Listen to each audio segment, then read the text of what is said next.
조용히 하세요. 살고 싶으시면요. 지금 당장 소리 내시면 안 됩니다. 저만 믿으세요. 제가 꺼내 드릴게요. 제 손이 떨리고 있었습니다. 장갑을 낀 손이었는데도 떨렸습니다. 흰 장갑 안에서 손가락이 제멋대로 움직이는 게 느껴졌습니다. 저는 이를 악물었습니다. 정신을 붙잡아야 했습니다. 지금 이 순간 흔들리면 안 됐습니다. 제 이름은 최현우입니다. 병원 장례식장에서 일한 지 4년째입니다. 죽음을 매일 곁에 두고 사는 사람이었습니다. 새벽에도, 명절에도, 비가 쏟아지는 밤에도 호출이 오면 나왔습니다.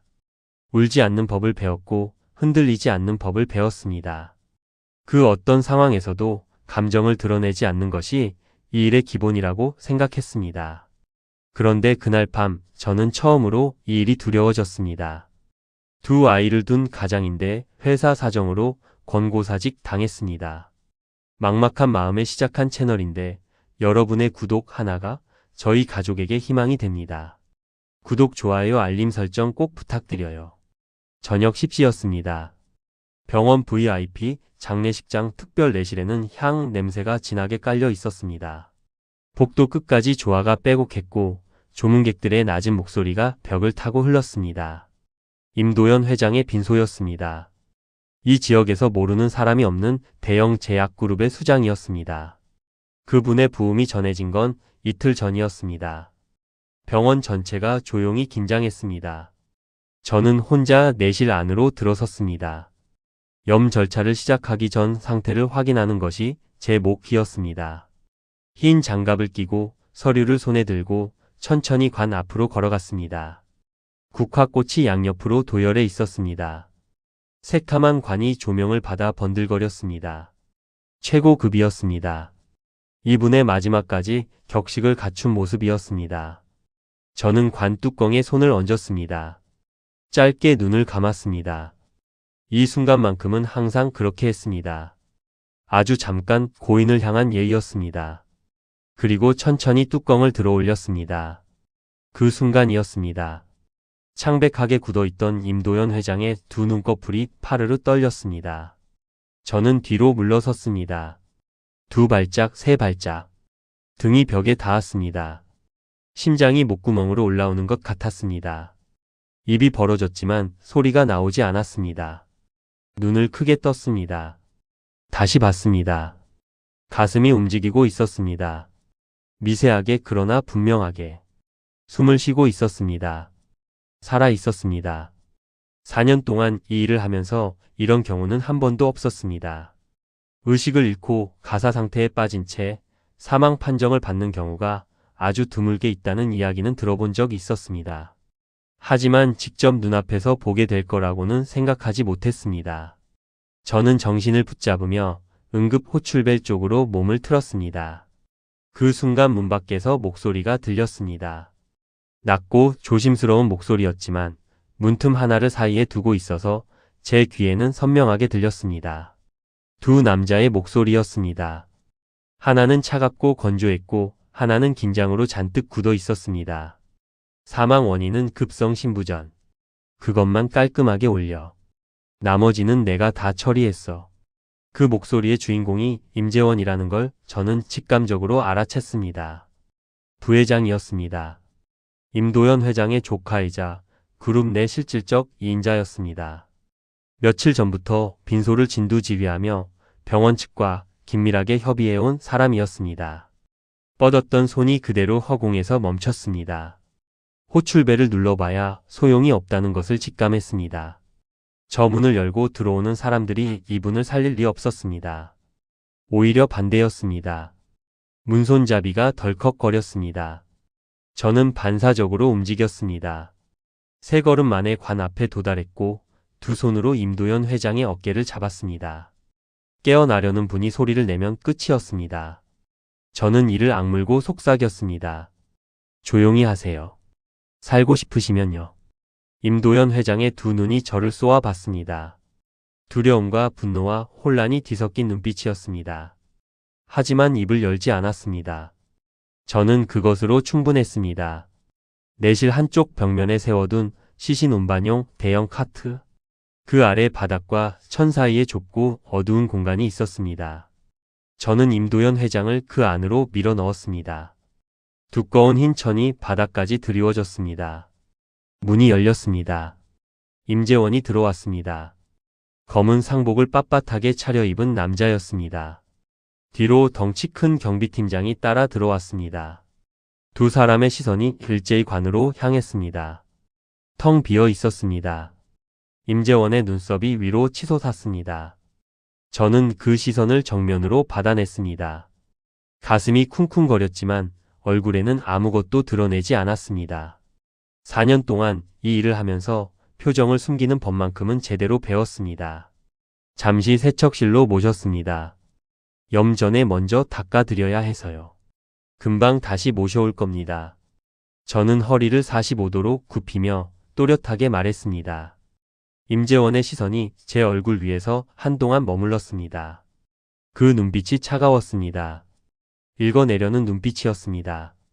저는 눈을 피하지 않았습니다. 세척실이 어딥니까? 복도 끝에서 왼쪽으로 꺾으시면 됩니다. 임재원이 저를 한 번 더 바라보다가 몸을 돌렸습니다. 문이 닫혔습니다. 저는 그 자리에서 열을 세웠습니다. 그리고 카트를 잡았습니다. 오늘 밤이 길어질 것 같았습니다. 카트를 끌고 복도를 걸으면서 저는 계속 뒷목이 서늘했습니다. 언제 누가 뒤에서 부를지 몰랐습니다.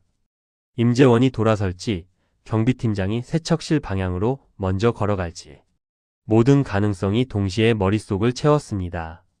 하지만 발을 멈추면 안 됐습니다. 카트를 끄는 속도를 유지했습니다. 너무 빠르지도 너무 느리지도 않게. 카트 아래에서 미세한 숨소리가 들렸습니다. 천 바깥으로 새어 나오는 소리였습니다. 저는 일부러 살짝 기침을 해서 그 소리를 덮었습니다. 복도를 청소하던 직원과 눈이 마주쳤습니다. 저는 고개를 살짝 숙이며 지나쳤습니다. 손이 카트 손잡이를 꽉 쥐고 있었습니다. 사실 아까부터 이상한 것이 있었습니다. 제가 이분의 서류를 처음 받았을 때 사망진단서 날짜가 뭔가 어긋나 있었습니다. 이송시각과 사망확인시각 사이에 공백이 있었습니다. 처음엔 그냥 행정 오류겠거니 했습니다. 그런데 지금 생각해보면 그게 오류가 아니었습니다. 서류가 먼저 완성되어 있었습니다. 이분이 아직 살아계신데 서류가 먼저 완성되어 있었습니다. 뒤통수가 다시 서늘해졌습니다. 복도 중간쯤이었습니다. 저는 카트를 잠시 멈추고 벽 쪽으로 붙었습니다. 핸드폰을 꺼냈습니다. 선배 노기철 씨에게 문자를 보냈습니다. 짧게 지금 당장 전화하지 말고 수신 대기만 해달라고 했습니다. 10초 후에 답장이 왔습니다. 알았어. 근데 무슨 일이야? 뭔가 이상한 거 있어? 저는 답장하지 않았습니다. 지금은 말할 수 없었습니다. 핸드폰을 주머니에 넣고 다시 카트를 끌었습니다. 병원 뒤쪽 복도 끝 직원 전용 통로가 있었습니다. 그쪽으로 빠지면 외부 주차장 옆 골목으로 나갈 수 있었습니다. 저는 그 통로를 이용했습니다. 카트를 밀고 무거운 철문을 어깨로 밀었습니다. 바깥 공기가 쏟아졌습니다. 차가웠습니다. 3월의 밤바람이었습니다. 카트를 외벽 옆에 세웠습니다. 아래를 향해 말했습니다. 나오실 수 있으세요? 천이 들렸습니다. 임도연 회장이 몸을 일으켰습니다. 얼굴이 창백했습니다. 눈빛은 여전히 날카로웠지만 몸이 버텨주지 않는 것이 보였습니다. 저는 팔을 내밀었습니다. 그때 핸드폰 무전이 울렸습니다. 노기철 선배 목소리였습니다. 현우야, 지금 내 이름이 내부 무전에 올라왔어. 현우야, 들려? 심장이 내려앉았습니다. 임재원이 이미 움직이고 있었습니다. 생각보다 빨랐습니다. 저는 임도연 회장의 팔을 잡았습니다. 서야 합니다. 지금 바로 움직여야 합니다. 이 자리에서 잡히면 끝이었습니다. 이상한 거 있으면 무조건 나한테 먼저 연락해. 노기철 선배가 평소에 하던 말이 귓속에서 울렸습니다. 저는 달렸습니다. 그날 밤 제가 가장 무서웠던 순간은 추격자들의 발소리가 들렸을 때가 아니었습니다. 임재원과 눈이 마주쳤을 때였습니다. 내실에서 카트를 끌고 나가기 직전 임재원이 돌아서며 한 번 더 저를 바라보던 그 순간이었습니다. 그 눈이 무언가를 계속 읽어내려 하고 있었습니다. 저는 그 눈을 피하지 않았습니다. 피하는 순간 끝난다는 걸 알았으니까요.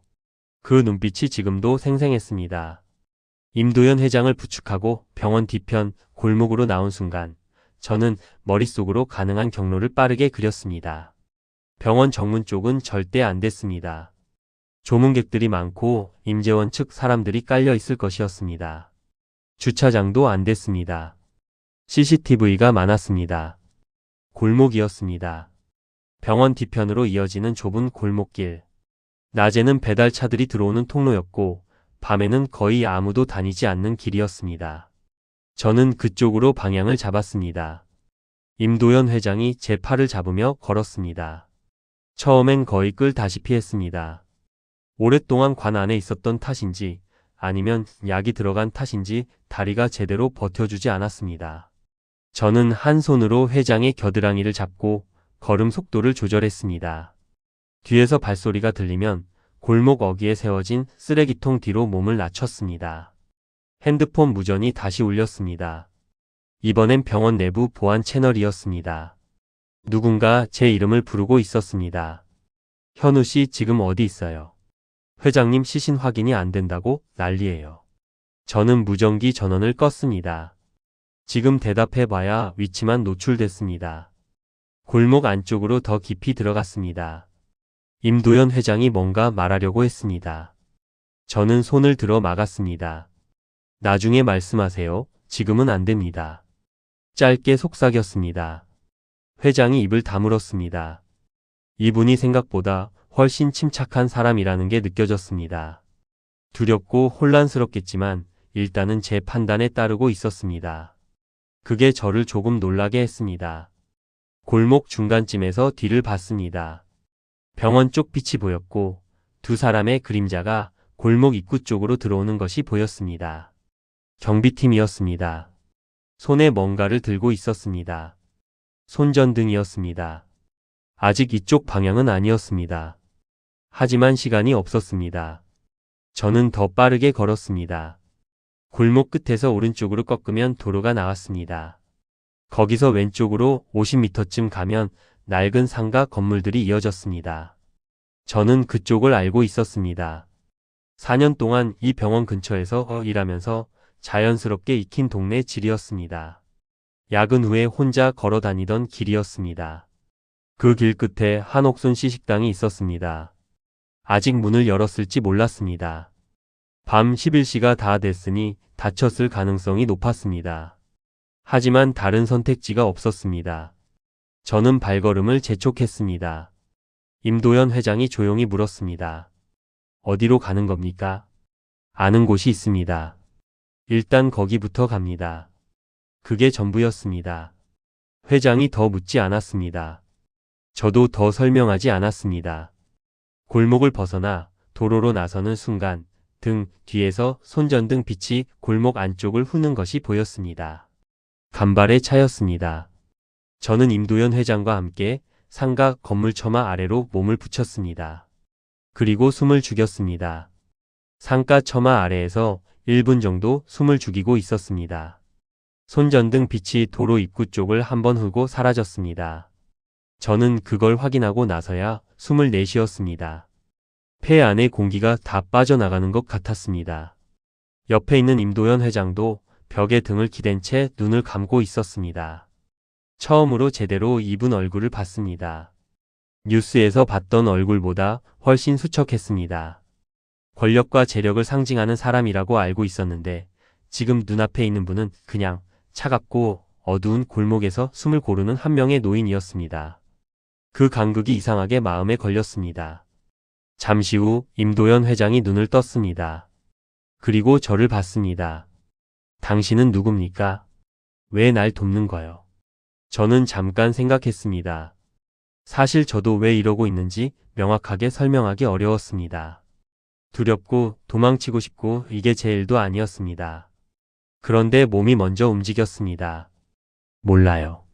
그냥 살아있는 사람을 모른 척할 수가 없었습니다. 임도연 회장이 한동안 저를 바라봤습니다. 뭔가를 판단하는 눈빛이었습니다. 오랫동안 사람을 읽어온 사람의 눈이었습니다. 저는 시선을 피하지 않았습니다. 그러다 회장이 겉옷 안쪽 주머니로 손을 넣었습니다. 관 안에서도 품고 있었던 것인지 낡은 사진 한 장을 꺼냈습니다. 반으로 접혀 있고 모서리가 달아 있었습니다. 오래된 것이었습니다. 그것을 잠깐 들여다보더니 다시 주머니에 넣었습니다. 아무 말도 하지 않았습니다. 저도 묻지 않았습니다. 지금은 그럴 때가 아니었습니다.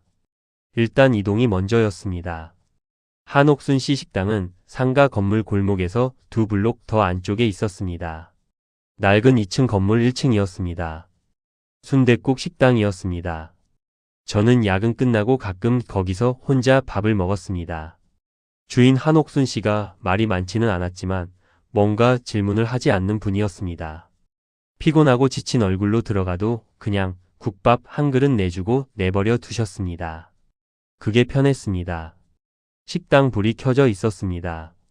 다행이었습니다. 저는 문을 두드렸습니다. 한참 후에 안에서 발소리가 들렸습니다. 문이 열렸습니다. 한옥순 씨가 앞치마를 두른 채 나와 저를 봤습니다. 그리고 옆에 있는 임도연 회장을 봤습니다. 표정 변화가 없었습니다. 일단 들어와요. 그 한마디였습니다. 묻지도 않았습니다. 놀라지도 않았습니다. 마치 이런 상황에 익숙한 것처럼 자연스럽게 문을 더 열어줬습니다. 저는 임도연 회장과 함께 안으로 들어갔습니다. 식당 안은 조용했습니다. 불은 켜져 있었지만 영업은 이미 끝난 뒤였습니다. 한옥순 씨가 뒷정리를 하다가 저희 소리에 나온 것 같았습니다. 그분이 임도연 회장에게 의자를 가리켰습니다. 앉아요. 임도연 회장이 천천히 의자에 앉았습니다. 그 순간 긴장이 풀렸는지 어깨가 아래로 내려갔습니다. 저는 그 모습을 보면서 처음으로 이분이 지금 얼마나 힘든 상태인지가 실감났습니다. 한옥순 씨가 주방으로 들어가 물을 가져왔습니다. 아무 말도 하지 않았습니다. 컵을 2개 내려놓고 돌아갔습니다. 저는 그게 이상하게 고마웠습니다. 임도연 회장이 물을 천천히 마셨습니다. 그리고 조용히 창밖을 봤습니다. 창문 너머로 골목길이 보였습니다. 어두웠습니다. 아무도 지나가지 않았습니다. 저는 핸드폰을 꺼냈습니다. 노기철 선배에게 문자를 보냈습니다. 위치는 말하지 않았습니다. 다만 짧게 2가지만 적었습니다. 사망 진단서 날짜를 확인해달라는 것, 그리고 이 내용을 아무한테도 말하지 말라는 것. 30초 후에 답장이 왔습니다. 알았어. 믿어. 그 2글자가 이상하게 가슴에 닿았습니다. 1시간 정도 지났을 때였습니다. 저는 식당 창가에 서서 골목을 내다보고 있었습니다. 불을 다 끄고 커튼을 쳤지만 커튼 사이로 가늘게 바깥이 보였습니다. 아무것도 움직이지 않았습니다. 하지만 방심하면 안 됐습니다. 임도연 회장은 의자에 앉은 채 눈을 감고 있었습니다. 잠든 건지 생각에 빠진 건지 알 수 없었습니다. 한옥순 씨는 주방에서 조용히 뭔가를 하고 있었습니다. 아무것도 묻지 않는 분이었습니다. 저는 그게 지금 이 상황에서 얼마나 다행인지 모른다고 생각했습니다. 골목 저쪽 끝에 불빛이 보였습니다. 손전등이었습니다. 2개였습니다. 느리게 이쪽으로 다가오고 있었습니다. 저는 커튼을 닫고 뒤로 물러섰습니다. 한옥순 씨 쪽을 봤습니다. 주방 문 앞에 서 있었습니다. 이미 알고 있었습니다. 뭔가를 들고 계셨는데 국자였습니다. 저는 그게 무슨 의미인지 잠깐 이해하지 못했습니다. 임도연 회장이 눈을 뜨며 저를 봤습니다. 저는 손가락을 들어 입술 앞에 세웠습니다. 조용히 하라는 신호였습니다. 손전등 빛이 창문 커튼 사이로 흘러들어왔습니다. 잠깐 멈췄습니다. 식당 문 앞에서 발소리가 멈추는 소리가 들렸습니다. 문이 잠겨 있었습니다. 다행이었습니다. 발소리가 다시 움직였습니다. 옆 골목 쪽으로 꺾이는 소리가 났습니다. 저는 숨을 내쉬었습니다. 그때 한옥순 씨가 주방에서 나왔습니다. 뒷문이 있어요. 막혀 있는 거 아니에요. 필요하면 쓰세요. 그 말을 하고는 다시 주방으로 들어갔습니다. 저는 한옥순 씨 뒷모습을 잠깐 바라봤습니다. 이분이 왜 이렇게 자연스럽게 도와주는지 궁금하면서도 지금은 고마울 뿐이었습니다. 임도연 회장이 조용히 말했습니다. 저 사람은 아는 사람이요. 저는 고개를 돌렸습니다. 회장이 주방 쪽을 바라보고 있었습니다. 표정이 평소와 달랐습니다. 딱딱하던 것이 잠깐 부드러워졌다가 다시 굳어졌습니다. 저는 묻지 않았습니다. 나중 일이었습니다. 뒷문 방향을 확인하고 위치를 머릿속에 그렸습니다. 이쪽 식당 뒷문은 옆 골목 쪽으로 나가는 출구가 됐습니다. 그쪽으로 나가면 도로 큰 길로 이어지는 통로가 있었습니다. 그때였습니다. 뒷문 쪽에서 소리가 들렸습니다. 발소리였습니다. 2명이었습니다. 골목을 돌아서 뒷문 쪽까지 온 것이었습니다. 저는 임도연 회장 팔을 잡았습니다. 일어나세요. 지금 바로요. 2 사람이 동시에 움직였습니다. 뒷문이 아니었습니다. 한옥순 씨가 눈짓으로 가리킨 건 주방 쪽 창문이었습니다. 낮고 좁은 창문이었습니다. 저는 먼저 몸을 내밀었습니다. 그리고 임도연 회장이 나올 수 있도록 팔을 내밀었습니다.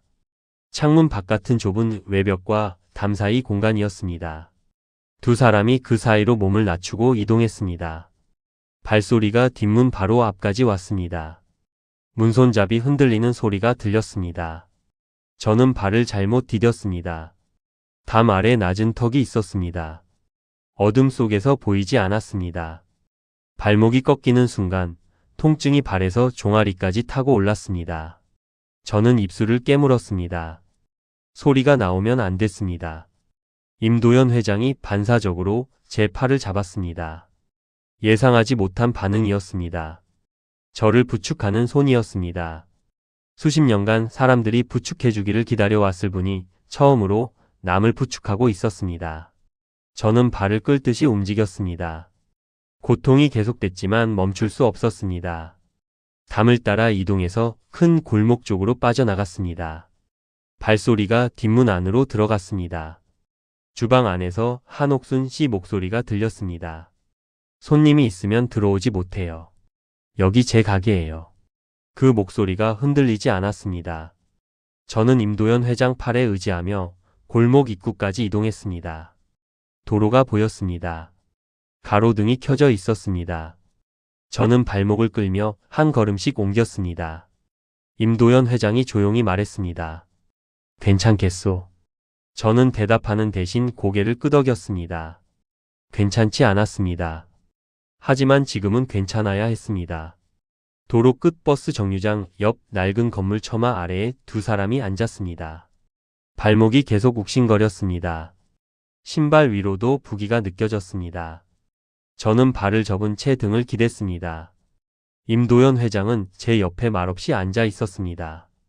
2 사람 사이로 찬 바람이 지나갔습니다. 핸드폰이 진동했습니다. 노기철 선배였습니다. 전화가 아니라 문자였습니다. 짧았습니다. 현우야. 사망진단서 확인했어. 이상한 거 맞아. 발급 시각이 이송 시각보다 1시간 앞서 있어. 그리고 서명한 의사 면허 번호가 퇴직한 원무과장 번호야. 이거 조작이야. 저는 화면을 오래 들여다봤습니다. 알고 있었습니다. 처음 서류를 받았을 때부터 뭔가 어긋났다는 걸 느꼈습니다. 하지만 이렇게 문자로 확인이 되고 나니 몸 어딘가가 무거워졌습니다. 이게 단순한 실수가 아니라 치밀하게 준비된 것이라는 게 명확해지는 순간이었습니다. 임도연 회장이 제 화면을 봤습니다. 멀리서 봤을 텐데도 뭔가를 읽어낸 것 같았습니다. 눈빛이 달라졌습니다. 부드러워지는 게 아니었습니다. 오히려 더 가라앉았습니다. 깊어지는 것 같았습니다. 조카가 한 짓이요. 목소리가 낮았습니다. 감정이 없는 것처럼 들렸지만 그 무게가 느껴졌습니다. 저는 아무 말도 하지 않았습니다.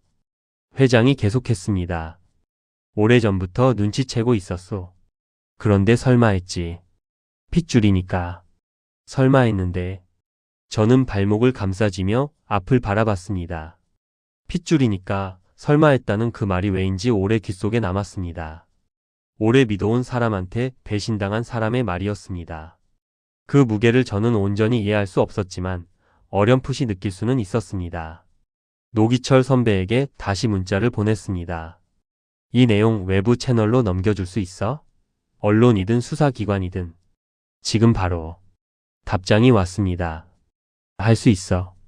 근데 증거가 더 있으면 더 빨리 움직여. 서류, 사진이라도 있으면 보내. 저는 잠깐 생각했습니다. 서류, 사진은 없었습니다. 하지만 서류를 처음 받았을 때 이상하다고 생각해서 날짜 부분을 핸드폰으로 찍어뒀습니다. 당시엔 그냥 나중에 확인하려는 습관적인 행동이었습니다. 그게 지금 증거가 됐습니다. 파일을 노기철 선배에게 전송했습니다. 임도연 회장이 옆에서 말했습니다. 재원이가 서류를 맡긴 사람이 누군지 압니까? 서창식이라는 원무과장이요. 그 사람 10년 전에 내가 직접 자리 만들어준 사람이야. 저는 그 이름을 기억했습니다. 병원 내부 무전에서 임재원과 이야기하던 나이든 목소리의 주인공이었습니다.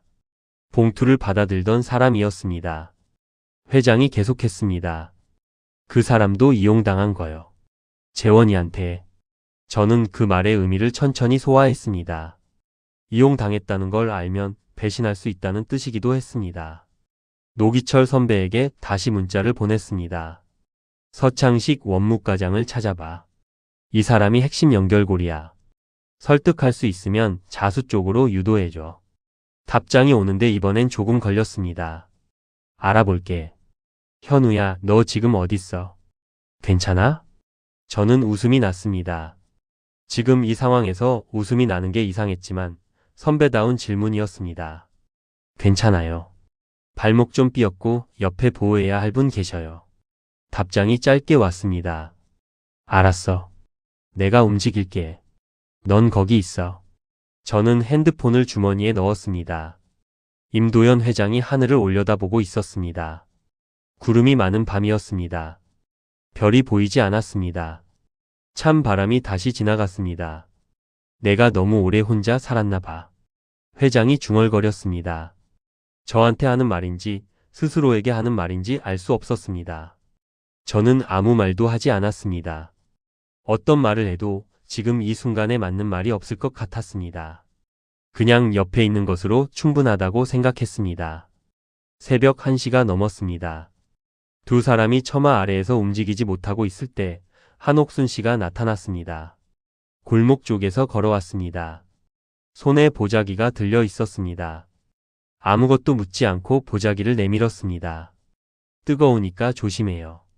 보자기 안에 순댓국 2그릇이 들어 있었습니다. 뚜껑이 덮인 채 아직 김이 났습니다. 저는 말을 잃었습니다. 한옥순 씨는 그냥 옆에 쪼그려 앉았습니다. 임도연 회장을 봤습니다. 회장도 한옥순 씨를 봤습니다. 두 사람 사이에 짧은 침묵이 흘렀습니다. 잘 지냈어요? 한옥순 씨가 먼저 물었습니다. 태연하게 마치 오래된 이웃에게 건네는 말투였습니다. 임도연 회장이 대답하지 않았습니다. 저는 두 사람의 분위기가 심상치 않다는 것을 느꼈습니다. 아는 사람이라고 했던 회장의 말이 떠올랐습니다. 하지만 어떤 사이인지는 몰랐습니다. 한옥순 씨가 말을 이었습니다. 30년 만이에요. 그 말에 임도연 회장의 손이 가슴 주머니로 갔습니다. 낡은 사진이 나왔습니다. 모서리가 다른 흑백 사진이었습니다. 한옥순 씨가 그것을 보더니 시선을 아래로 내렸습니다. 저는 사진을 직접 보지 않으려 했지만 잠깐 눈에 들어왔습니다. 젊은 두 사람이 함께 찍은 사진이었습니다. 한쪽이 한옥순 씨와 닮아 있었습니다. 오래전 이야기가 있었던 것이었습니다. 임도연 회장이 천천히 말을 꺼냈습니다. 그때 내가 잘못했소. 한옥순 씨가 대답하지 않았습니다. 회장이 계속했습니다. 그룹이 어려울 때였소. 부모가 반대했고 나는 회사를 선택했소. 당신한테 연락도 안 했소. 그게 잘못이었다는 걸 알아. 한옥순 씨가 한동안 아무 말도 하지 않았습니다. 그리고 아주 조용히 말했습니다. 알면 됐어요. 지금이라도. 저는 그 자리에서 자리를 피해야 할 것 같다는 생각이 들었습니다. 하지만 발목이 아프고 자리를 옮기기도 어려웠습니다. 그냥 앞만 봤습니다. 핸드폰이 진동했습니다. 노기철 선배였습니다. 문자가 길었습니다. 서창식 찾았어. 현우야, 이 사람 지금 자기도 무섭대. 임재원한테 협박받아서 한 거라고. 증거 넘기는 조건으로 자수의향 있대. 수사기관에 먼저 귀띔해 놨어. 내일 아침 움직일 거야. 저는 화면을 3번 읽었습니다. 움직이고 있었습니다. 바깥에서 조용히 그러나 확실하게 움직이고 있었습니다. 임도연 회장에게 핸드폰을 내밀었습니다. 회장이 화면을 봤습니다. 읽는 동안 표정이 달라졌습니다. 굳어있던 얼굴이 조금 풀렸습니다. 뭔가 무거운 것이 내려가는 것 같은 얼굴이었습니다. 순댓국이 식기 전에 드세요. 한옥순 씨가 보자기를 임도연 회장 앞으로 밀었습니다. 회장이 뚜껑을 열었습니다. 김이 올라왔습니다. 그 김을 보면서 회장이 잠깐 눈을 감았습니다. 오래된 냄새를 기억하는 것 같았습니다. 저도 뚜껑을 열었습니다. 뜨거웠습니다. 진한 사골 국물 냄새가 올라왔습니다. 그날 밤, 그 차가운 처마 아래에서 먹은 순댓국이 제 생에서 가장 맛있는 음식이었습니다. 아침이 오기 직전이었습니다. 서창식이 수사기관에 자수했다는 연락이 노기철 선배를 통해 들어왔습니다. 조작된 사망 진단서와 임재원에게 받은 금품 수수 내역, 그 외에도 오래전부터 진행된 횡령 관련 자료들을 자진해서 제출했다고 했습니다. 포위망이 좁혀지고 있었습니다. 하지만 그때 임재원도 움직이고 있었습니다. 노기철 선배에게서 다시 연락이 왔습니다. 목소리였습니다. 전화였습니다. 현우야, 임재원이 직접 나섰어. 경호원 2명 데리고 동쪽 방향으로 이동했다는 제보가 들어왔어. 사설 탐문팀을 쓴 것 같아. 너희 위치 어떻게 알았는지 몰라도 방향이 비슷해. 저는 전화를 끊고 일어섰습니다. 발목이 아팠습니다. 하룻밤 사이에 부기가 더 올랐습니다. 하지만 지금은 아픈 것을 느낄 시간이 없었습니다. 한옥순 씨가 식당 안으로 이미 들어가 있었고 임도연 회장은 의자에 앉아 눈을 감고 있었습니다. 저는 회장에게 낮게 말했습니다.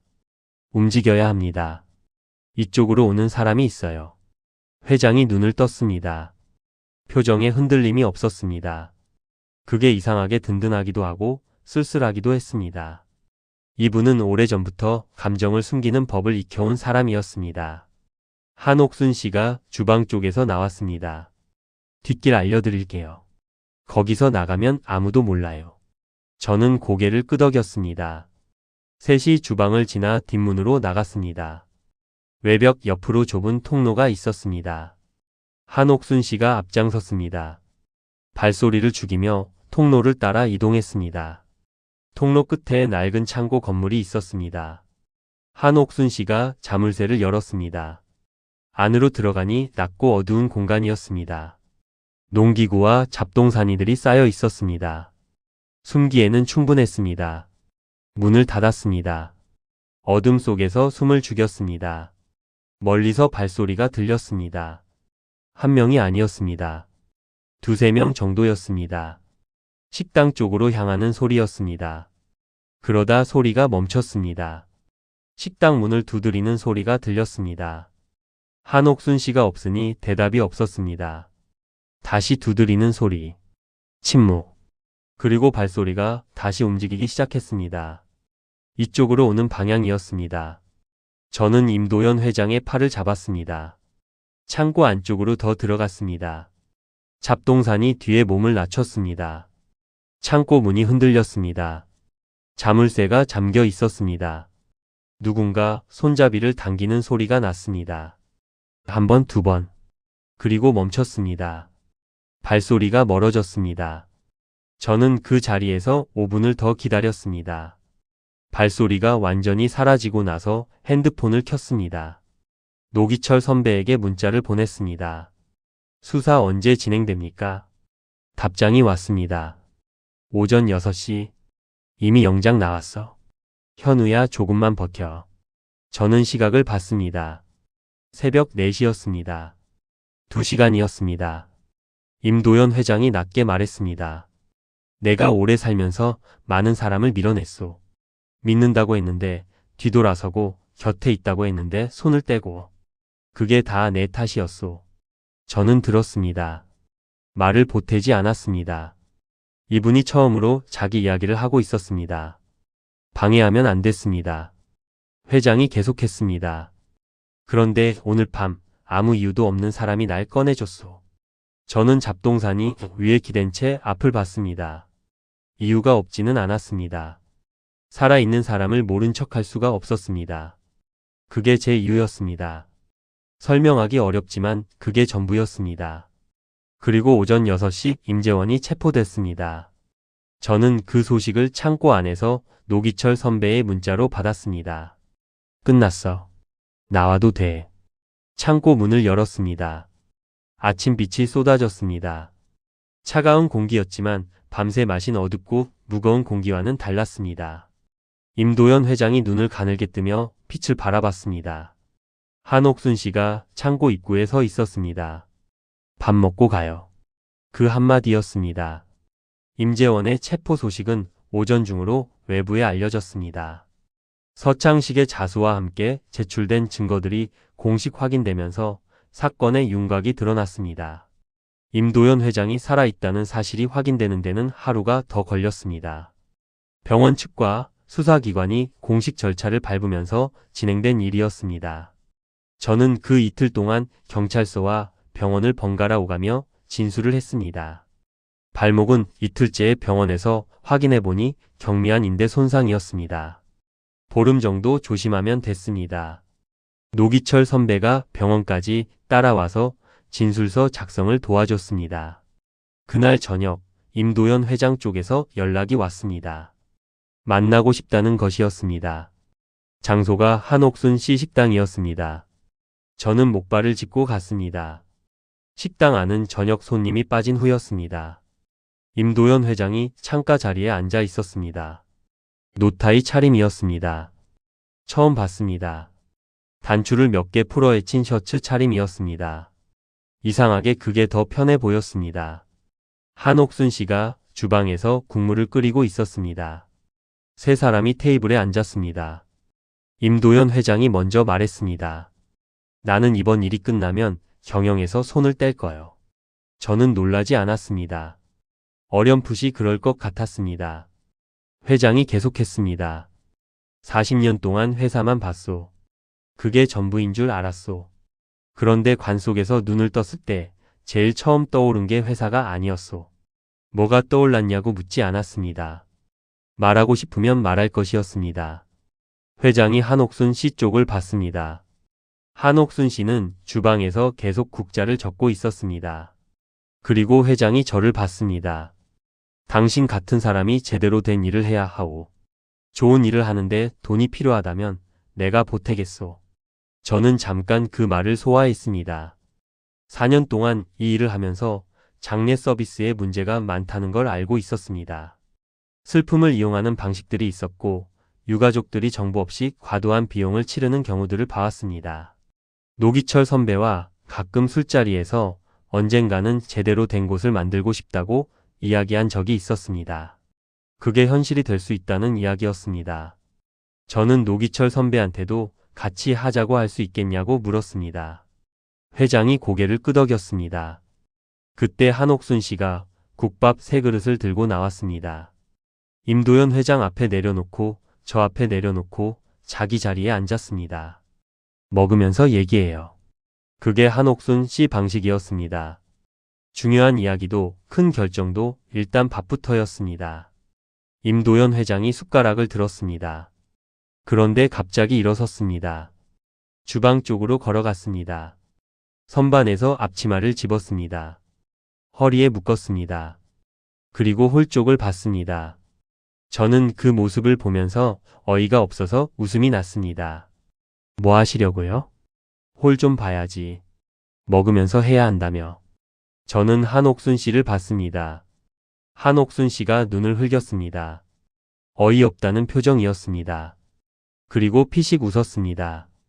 임도연 회장이 주전자를 들고 빈 물컵에 물을 채웠습니다. 손이 익숙하지 않아 조금 흘렸습니다.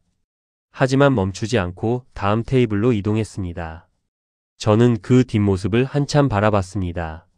수십 년 동안 가죽 의자에 앉아 사람들이 가져다 주는 것만 받아온 사람이었습니다. 지금은 주전자를 들고 테이블 사이를 걷고 있었습니다. 그게 이상하게 좋아 보였습니다. 반년이 지났습니다. 그 사이에 많은 일이 있었습니다. 임재원은 재판에 넘겨졌습니다. 서창식은 자수 감면을 받아 집행유예 처분을 받았습니다. 임도연 회장은 그룹 경영에서 공식 사임했습니다. 기자들이 한동안 따라붙었지만 회장은 아무 인터뷰도 하지 않았습니다. 노기철 선배와 저는 사무실을 얻었습니다. 한옥순 씨 식당에서 2블록 떨어진 곳 1층 작은 사무실이었습니다. 간판을 달았습니다. 바른길 상조. 이름을 고르는데 꽤 오래 걸렸습니다. 거창한 이름보다 그냥 이 일을 바르게 하겠다는 뜻을 담고 싶었습니다. 노기철 선배가 잘 어울린다고 했습니다. 장례 서비스를 직접 제공하는 방식이었습니다. 바가지를 씌우지 않는 것, 유가족에게 불필요한 항목을 권유하지 않는 것, 가격을 투명하게 공개하는 것. 그게 저희가 세운 원칙이었습니다. 임도연 회장이 초기 자금을 지원했습니다. 조건은 하나였습니다. 정직하게 운영하라는 것. 어렵지 않은 조건이었습니다. 처음부터 그럴 생각이었으니까요. 첫 달이 끝날 무렵이었습니다. 저는 결산 서류를 들고 한옥순 씨 식당으로 갔습니다. 요즘 이 식당이 자연스럽게 저희 세 사람의 정기 모임 장소가 되어 있었습니다. 거창하게 약속을 잡는 것도 아니었습니다. 그냥 저녁 무렵이 되면 모이게 됐습니다. 임도연 회장이 홀에서 물컵을 닦고 있었습니다. 앞치마를 메고 있었습니다. 손이 제법 익숙해진 것 같았습니다. 처음엔 물을 흘리기도 하고 컵을 깨뜨릴 뻔하기도 했는데 지금은 어지간한 자리에서 서빙을 자청하는 분이 되어 있었습니다. 노기철 선배도 와 있었습니다. 한옥순 씨가 주방에서 수육을 접시에 담고 있었습니다. 네 사람이 테이블에 앉았습니다. 저는 서류를 꺼내 펼쳤습니다. 첫 달 결산입니다. 많지는 않지만 흑자예요. 노기철 선배가 서류를 들여다봤습니다. 임도연 회장도 봤습니다. 회장이 표를 천천히 짚어가며 읽었습니다. 잘했네. 첫 달 흑자면 제대로 된 거야. 저는 입술을 꾹 눌렀습니다. 앞으로는 지역 병원 장례식장들이랑 계약을 맺어서 직접 서비스를 제공할 겁니다. 3년 안에 이 지역에서 자리를 잡을 수 있을 것 같아요. 회장이 서류를 내려놓으며 저를 봤습니다. 현우 씨, 잘하고 있어. 내가 잘 봤어.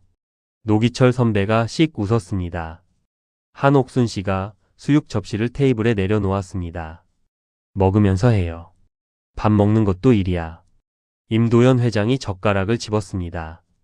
그리고 한옥순 씨 접시에 수육 한 점을 올렸습니다.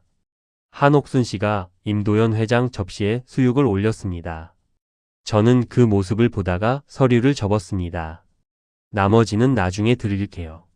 네 사람이 밥을 먹었습니다. 오후 햇살이 식당 안을 가득 채웠습니다. 테이블을 가로질러 네 사람의 얼굴에 닿았습니다. 노기철 선배가 국물이 오늘 더 진한 것 같다고 했습니다.